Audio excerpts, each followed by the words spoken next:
ആകാശവാണി. നമസ്കാരം. പ്രത്യേക വാർത്താ ബുള്ളറ്റിൻ വായിക്കുന്നത് ബിന്ദു. 5 ദിവസത്തെ സന്ദർശനത്തിനായി ഹിമാചൽ പ്രദേശിലെത്തിയ രാഷ്ട്രപതി ദ്രൌപദി മുർമു ഇന്ന് ഷിംലയിലെ ലോക് ഭവനിൽ ഗവർണർ ഒരുക്കുന്ന പ്രത്യേക വിരുന്നിൽ പങ്കെടുക്കും. നാളെ അടൽ ടണൽ സന്ദർശിക്കുന്ന രാഷ്ട്രപതി ബോർഡർ റോഡ്സ് ഓർഗനൈസേഷൻ ഉദ്യോഗസ്ഥരുമായി സംവദിക്കും.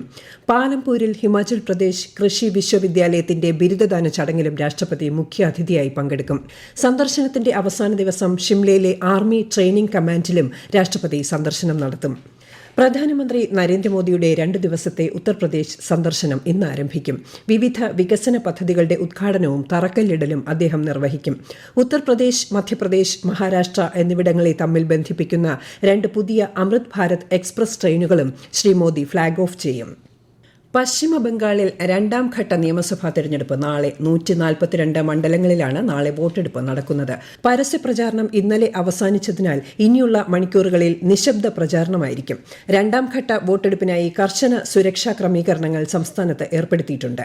കേരളത്തിൽ നിയമസഭാ തെരഞ്ഞെടുപ്പിന്റെ വോട്ടെണ്ണൽ ജോലിക്കായുള്ള ഉദ്യോഗസ്ഥരുടെ ആദ്യഘട്ട റാൻഡമൈസേഷൻ പൂർത്തിയായി. അതോടൊപ്പം വോട്ടെണ്ണലിന്റെ ഭാഗമായി വിവിധ ജില്ലകളിലെ ഉദ്യോഗസ്ഥർമാർക്കുള്ള ആദ്യഘട്ട പരിശീലന പരിപാടി ഇന്ന് ആരംഭിക്കും. കേരളം ഉൾപ്പെടെ തിരഞ്ഞെടുപ്പ് നടന്ന സംസ്ഥാനങ്ങളിലും പുതുച്ചേരിയിലും മെയ് 4-നാണ് വോട്ടെണ്ണൽ.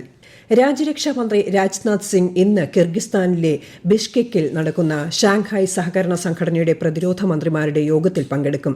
ലോകത്ത് സുരക്ഷാ വെല്ലുവിളികൾ നിലനിൽക്കുന്ന സാഹചര്യത്തിലും ആഗോള സമാധാനത്തിനായുള്ള ഇന്ത്യയുടെ പ്രതിബദ്ധതയും തീവ്രവാദത്തിനെതിരായ സുസ്ഥിര നിലപാടും യോഗത്തിൽ വ്യക്തമാക്കുമെന്ന് അദ്ദേഹം പറഞ്ഞു. മറ്റ് SCO അംഗരാജ്യങ്ങളുമായും ബിഷ്കെക്കിലെ ഇന്ത്യൻ സമൂഹവുമായും ഉഭയകക്ഷി ചർച്ചകൾ നടത്തുമെന്നും അദ്ദേഹം അറിയിച്ചു. രാജ്യത്ത് ഉഷ്ണതരംഗ സാഹചര്യങ്ങൾ കണക്കിലെടുത്ത് മുന്നൊരുക്കങ്ങൾ ഊർജിതമാക്കണമെന്ന് കേന്ദ്ര ആരോഗ്യ കുടുംബക്ഷേമ മന്ത്രാലയം സംസ്ഥാനങ്ങളോടും കേന്ദ്രഭരണ പ്രദേശങ്ങളോടും ആവശ്യപ്പെട്ടു. ഇന്ത്യയുടെ കിഴക്കൻ, മധ്യ, വടക്കു പടിഞ്ഞാറൻ ഭാഗങ്ങളിലും തെക്കുകിഴക്കൻ ഉപദ്വീപിലും ജൂൺ വരെ സാധാരണയിൽ കൂടുതൽ ഉഷ്ണതരംഗ ദിനങ്ങൾക്ക് സാധ്യതയുണ്ടെന്ന് ആരോഗ്യ കുടുംബക്ഷേമ മന്ത്രാലയം സെക്രട്ടറി പുണ്യ സലീല ശ്രീവാസ്തവ സംസ്ഥാനങ്ങളുടെയും കേന്ദ്രഭരണ പ്രദേശങ്ങളുടെയും ചീഫ് സെക്രട്ടറിമാർക്ക് എഴുതിയ കത്തിൽ പറഞ്ഞു. കേന്ദ്ര കാലാവസ്ഥാ വകുപ്പിന്റെ പ്രവചനങ്ങളുടെ അടിസ്ഥാനത്തിലാണ് മുന്നറിയിപ്പ് നൽകിയത്. കേരളത്തിൽ കനത്ത ചൂട് തുടരുന്നു. പാലക്കാട്, കൊല്ലം ജില്ലകളിലാണ് ഏറ്റവും ഉയർന്ന താപനില രേഖപ്പെടുത്തുന്നത്. മറ്റു ജില്ലകളിലും താപനില സാധാരണയേക്കാൾ 3 മുതൽ 4 ഡിഗ്രി സെൽഷ്യസ് വരെ ഉയരുമെന്ന് കേന്ദ്ര കാലാവസ്ഥാ വകുപ്പ് മുന്നറിയിപ്പ് നൽകി. വിവിധ ജില്ലകളിൽ ഇടിമിന്നലോടുകൂടിയ ഒറ്റപ്പെട്ട മഴയ്ക്കും സാധ്യതയുണ്ട്. ഇന്നു മുതൽ വിവിധ ഇടങ്ങളിൽ മഴ ശക്തമാകും. പത്തനംതിട്ടയിലും ഇടുക്കിയിലും നാളെ മഞ്ഞ ജാഗ്രത നൽകിയിട്ടുണ്ട്.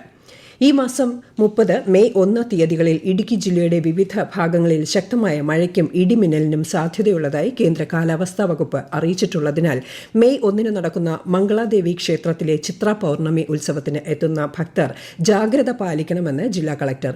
കൂടുതലും ഉച്ചതിരിഞ്ഞാണ് മഴയും ഇടിമിന്നലും ഉണ്ടാകാൻ സാധ്യത എന്നതിനാൽ പരമാവധി ഭക്തർ ഉച്ചയ്ക്ക് മുൻപ് ക്ഷേത്ര ദർശനം നടത്തി തിരിച്ചു പോകേണ്ടതാണെന്നും കളക്ടർ നിർദ്ദേശിച്ചു. ഇറാൻ വിദേശകാര്യമന്ത്രി Abbas Araghchi Russian president Vladimir പുടിനും വിദേശകാര്യമന്ത്രി സെർജി ലാവ്റോവുമായി നടത്തിയ കൂടിക്കാഴ്ചയ്ക്ക് പിന്നാലെ ഹോർമൂസ് കടലിടുക്ക് തുറക്കാൻ ഇറാൻ സന്നദ്ധത അറിയിച്ചു. യുദ്ധലക്ഷ്യങ്ങൾ കൈവരിക്കുന്നതിൽ അമേരിക്ക പരാജയപ്പെട്ടുവെന്നും ദുർബലമായ സാഹചര്യത്തിൽ നിന്നാണ് ചർച്ചകൾ നടത്താൻ അവർ ശ്രമിക്കുന്നതെന്നും അരാക്ചി പറഞ്ഞു. പശ്ചിമേഷ്യയിൽ സമാധാനം പുനഃസ്ഥാപിക്കാൻ പരമാവധി ശ്രമിക്കുമെന്ന് റഷ്യൻ പ്രസിഡന്റ് വ്ളാഡിമിർ പുടിനും ഉറപ്പു നൽകി. ഇന്ന് ലോക തൊഴിൽ സുരക്ഷാ ആരോഗ്യ ദിനം. ജോലി സംബന്ധമായ അപകടങ്ങളും രോഗങ്ങളും തടയുക, അവബോധം വളർത്തുക, അനുകൂലമായ സുരക്ഷാ സംസ്കാരം വളർത്തുക എന്നിവ ലക്ഷ്യമിട്ടാണ് ദിനം ആചരിക്കുന്നത്. ജോലി സ്ഥലത്ത് അപകടങ്ങളും രോഗങ്ങളും തടയുന്നതിന് ഊന്നൽ നൽകുന്നതിനായി 2003 അന്താരാഷ്ട്ര തൊഴിൽ സംഘടനയുടെ നേതൃത്വത്തിൽ ഈ ദിനം ആചരിക്കാൻ തുടങ്ങിയത്. മികച്ച മാനസിക സാമൂഹിക തൊഴിൽ അന്തരീക്ഷങ്ങൾ മികവുറ്റ തൊഴിലാളികൾക്കും ശക്തമായ സംഘടനയ്ക്കും വഴിയൊരുക്കുന്നു എന്നതാണ് ഈ വർഷത്തെ പ്രമേയം. കേന്ദ്രഭരണ പ്രദേശമായ ലഡാക്കിൽ 5 പുതിയ ജില്ലകൾ സൃഷ്ടിക്കുന്നതിന് ലഫ്റ്റനന്റ് ഗവർണർ വിനയ് കുമാർ സക്സേന അംഗീകാരം നൽകി. ഇതോടെ ലഡാക്കിൽ ആകെ ജില്ലകളുടെ എണ്ണം 7 ആയി. നേരത്തെ ലഡാക്കിൽ ലേ, കാർഗിൽ എന്നീ 2 ജില്ലകൾ മാത്രമാണ് ഉണ്ടായിരുന്നത്.